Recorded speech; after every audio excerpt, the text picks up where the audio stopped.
Merhaba.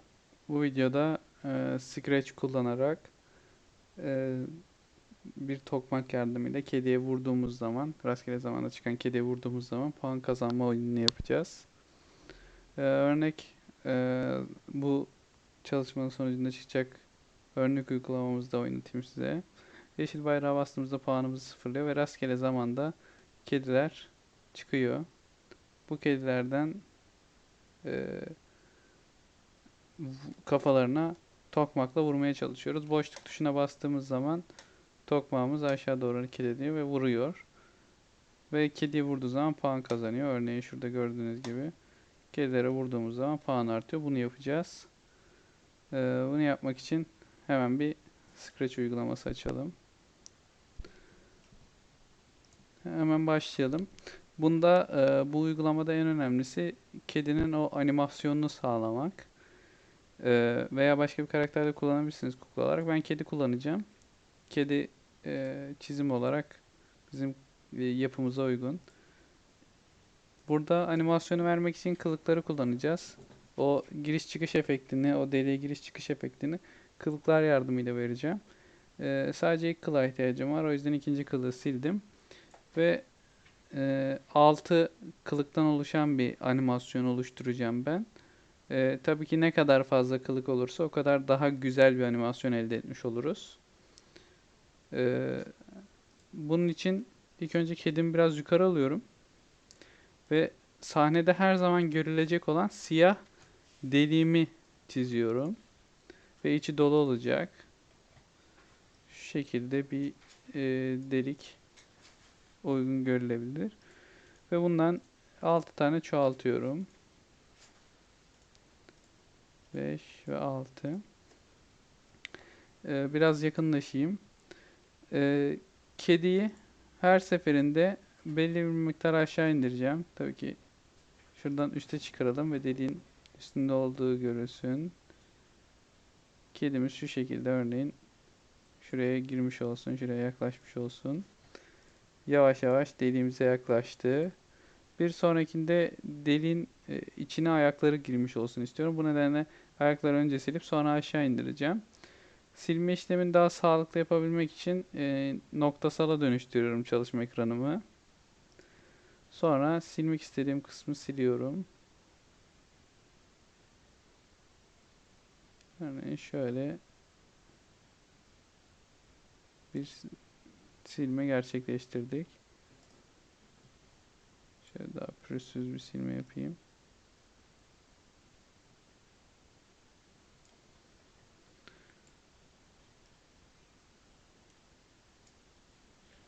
Son kısım olmadı. Şu şekilde düz bir silme işlemini gerçekleştirdik.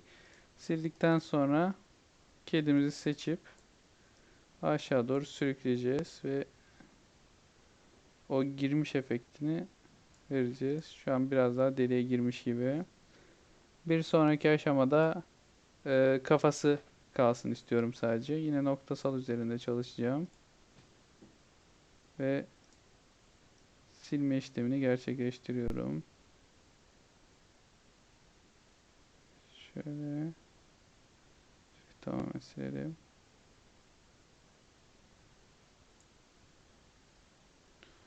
Şöyle kafasının bir kısmı kalsın. Şu şekilde kafasının kaldığını varsayıyorum. Ve aynı şekilde aşağı indiriyorum. Yerleştiriyorum. Sonrakinde ise sadece kulakları kalacak şekilde tekrar silip yerleştiriyorum. Hemen şuradan şöyle silelim.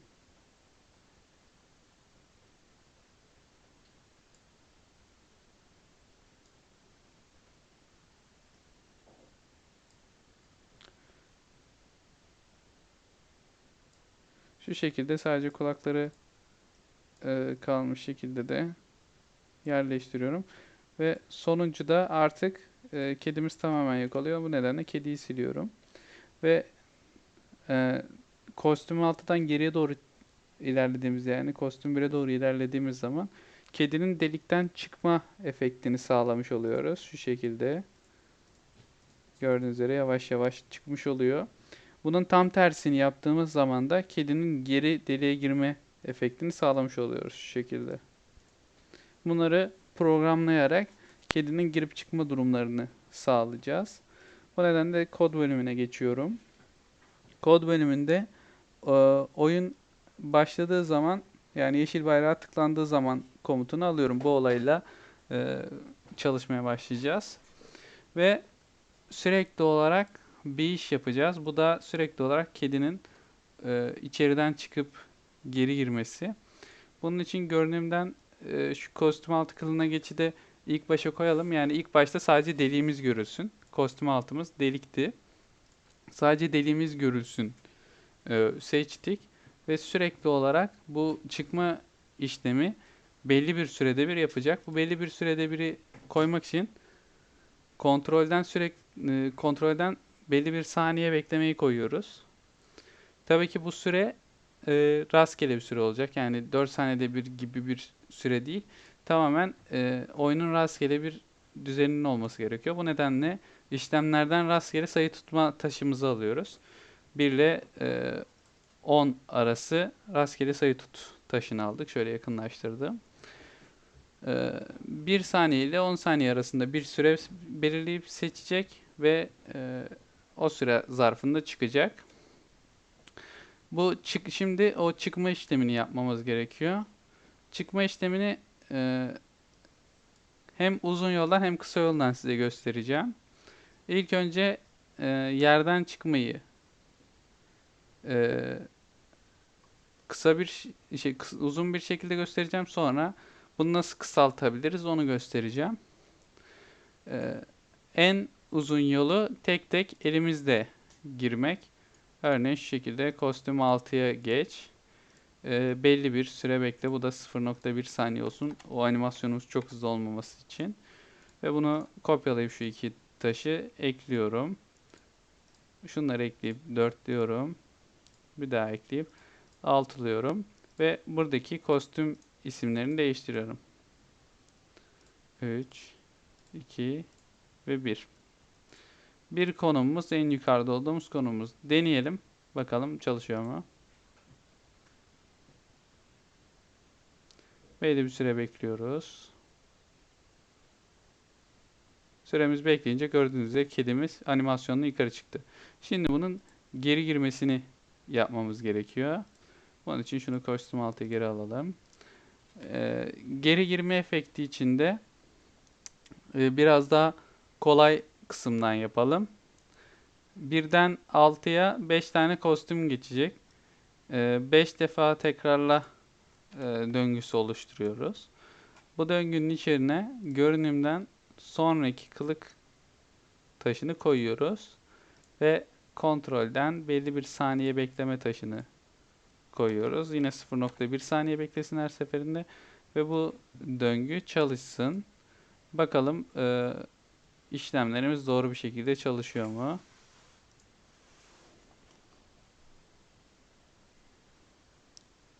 Gördüğünüz üzere animasyonumuz rastgele zaman diliminde gerçekleşiyor.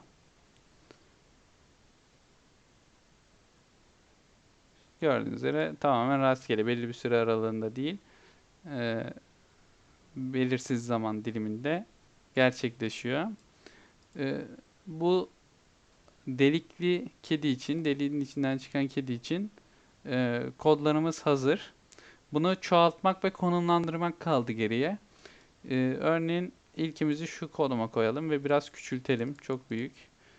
Ee, Bunları yönleriyle de oynayabiliriz tabii ki. Yön ayarlamalarıyla. Bunu çoğaltıyorum. Bunu aşağı koyayım hatta şöyle. Çoğalt diyelim. Şurada çoğaltma damgamız var. Çoğalttım. Yan tarafına koydum. Bir tane daha çoğaltıyorum. Onu biraz üste koydum. Onu da kopyasını çıkart. Yan tarafa koydum. Aynı şekilde kopyasını çıkarta çıkarta ilerliyoruz. Şu şekilde şunları da biraz aşağı alayım. Şu şekilde konumlandırdım. Bunları daha zorlu, daha değişik olmasını istiyorsanız şu şekilde konumlandırabilirsiniz, değiştirebilirsiniz. Bunlar tamamen size kalmış. Bu deliklerin içinden her biri için kodlar da kopyalanmış oluyor kopyasını çıkart dediğimiz zaman. Yani tek kodladığımız o kedi efekti hepsinde sağlanmış olacak. Deneyelim. Her birinden rastgele zaman dilimlerinde kediler çıkıyor gördüğünüz üzere. Belirli bir düzeni yok. Bu sayede oyun efektini sağlamış oluyoruz. Ardından bu kedilere vurma olayını sağlayacağımız tokmağı hazırlamamız gerekiyor. Onun için yeni bir kukla çiz butonuna basıyorum. Ardından burada kuklamı çizeceğim. Çizgisel olarak çizeceğim. Biraz şu yakınlaştırmayı kaldırıyorum. Ve buraya ilk önce sopamızın e, sapını yapıyoruz. Tokmağımızın sapı şu şekilde olabilir. Şöyle biraz daha ince yapalım. Daha böyle gerçeksi dursun. Gerçekçi bir şekilde dursun. Ve üstüne de örneğin kırmızı olabilir veya turuncu olabilir. İstediğiniz bir renkte e, o baş kısmını hazırlıyoruz. Şu şekilde biraz daha kalın yapayım. Biraz daha tokmağı meclisin. Şu şekilde bir çalışma yaptık. Bunun da adını değiştirelim. Tokmak yapalım hatta. Tokmak ismini verdim. Tokmağımızın animasyonunu kılıkla değil, kodlarla verelim istiyorum. Zaten kedimizin animasyonunu kılıklarla yaptık. Burada kodlarla nasıl bir animasyon oluştururuz ona bakalım. İlk önce tokmağımızın oyun başladığı zaman mouse'umuzu sürekli takip etmesi lazım. Bunu yapmamız gerekiyor. Oyun başladığı zaman sürekli bir şekilde mouse'u yani faremizi takip et komutunu hazırlıyoruz. Yeşil bayrağı tıklanınca sürekli tekrarla hareketten fare okuna git'i koyuyoruz ve bu sayede sürekli faremizi takip eden, faremiz neredeyse oraya giden bir tokmağımız olmuş oluyor. Şu şekilde koyalım geri yerine. Bunu sağladık. Şimdi bir tuşa bastığımız zaman o vuruş efektini sağlayan ve vurduğu zaman puan alan kodları yazmamız gerekiyor. Bunu sağ tarafa alıyorum. Çalışma ekranımız ortada olsun diye. Yine bir olay belirlememiz gerekiyor. Bu olayımızda tuşa basılması olayı. İstediğiniz bir tuş seçebilirsiniz. Ben boşluk tuşunu seçeceğim. Daha uygun bir tuş olduğunu düşünüyorum. Boşluk tuşuna basıldığı zaman e, tokmağımız yana doğru dönerek vurması gerekiyor ve bunun bir animasyon şeklinde olması gerekiyor. Bunu sağlamak için kontrolden belli bir defa tekrarla taşını alıyorum. Ve bunu yapalım. 5 defa tekrarlatalım. Bunu tabii ki animasyonu tamamen siz ayarlayacaksınız. Kendi isteğiniz doğrultusunda ben böyle bir animasyon yapmak istedim. Tokmağım 90 dereceye kadar yatsın istiyorum. 5 defa sola dönmesi gerekiyor ve 18 derece olursa 90'a tamamlamış oluyorum. Aşağı doğru. Ve bu yaptığı hareketin sonunda aynı şekilde geri dönmesi gerekiyor. Bunu sağlamam gerekiyor. 5 defa sağa doğru 18 tekrarla dediğim zaman bakalım nasıl bir animasyon oldu. Güzel bir animasyon oldu bence. Bunu tabii ki ayarlarını, tekrar sayısını arttırarak daha böyle kesintisiz, akıcı bir animasyon oluşturabilirsiniz. Bu animasyonda şöyle bir şey ekleyeceğim. Şu araya bir e, durum değişkeni atacağım. Bu durum değişkeni bizim tokmağımızın yönünün 90 olup olmadığını kontrol edecek ve buna göre çalışacak. Tabii ki buradan direkt e, yönü de alıp çalıştırabilirdik koşul olarak. Ama ben değişken kullanımında görülmesi adına değişken olarak tanımlayacağım. Siz isterseniz yön değerini kullanarak da bu çalışmayı yapabilirsiniz. Değişken oluşturuyorum. Sadece bu kukla için oluşturuyorum. Durum adı olacak. Bunu görüntüyü kaldırabilirim. Durumum her boşluğa basıldığında 0 olarak atanacak ve durumum son konuma geldiğinde, yani 90 dereceye geldiğinde 1 artacak ve 0,2 saniye kadar bekleyecek. Yani 0,1 yapalım ya da çok şey olmasın. 0,1 saniye kadar bekleyecek ve durumu tekrar 0 yapacak. Yani yönünün istediğimiz konumda olup olmadığını verecek. Bunu daha demin dediğim gibi hareketteki yönü e, değerini kullanarak da elde edebiliriz.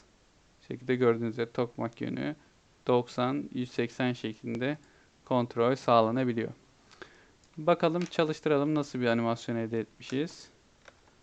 Gördüğünüz gibi güzel bir animasyon oldu. Bu animasyonu şimdi kediye vurduğu an puan almasını ve puan değişkenini hazırlayalım.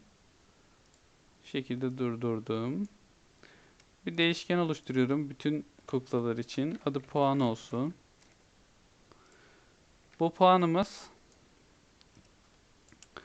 oyun başladığı zaman 0 olacak. Şunları ayırayım. Her birini ayrı blokta hazırlıyorum ki parça parça problemi çözmüş olalım diye. Oyunumuz başladığı zaman puanımızı ilk önce 0'a eşitliyoruz. Puanımız 0 olsun. Yani her oyun başladığında yeni bir puan değerine sahip olalım. Bu şekilde koyalım puanımızı da.